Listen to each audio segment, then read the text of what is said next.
Onda problemi necə sevək? Bu çox yaxşı bir nüansa gəldiniz. Hamı problemi çox insan sevir. İnsan ümumiyyətlə bizim yenə qayıdaq beynimizə.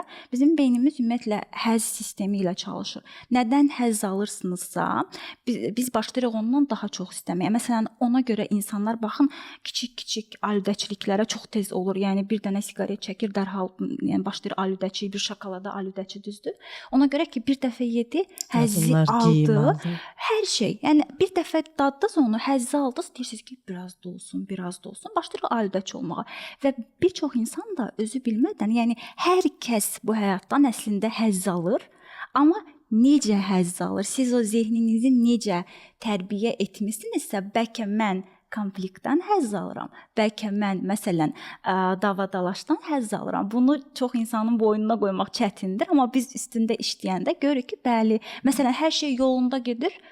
Deyirəm ki, yəni sanki mən dava salmaq istəyirəm də. Yəni doğrudan da bax bu xanımlarla biz çox işləyirik. Yəni deyir ki, hər şey yolunda gedir, amma mən xoşbəxt deyiləm.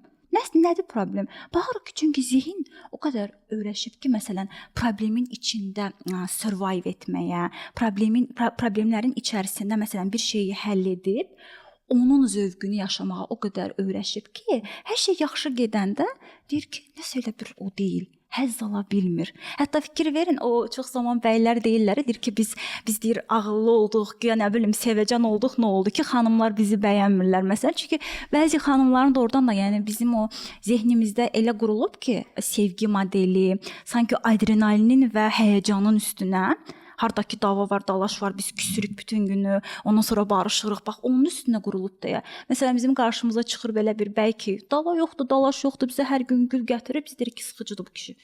Burada nəsə problem var. Çünki o bizim zehnimizin həzz mexanizmasını tətikləmir.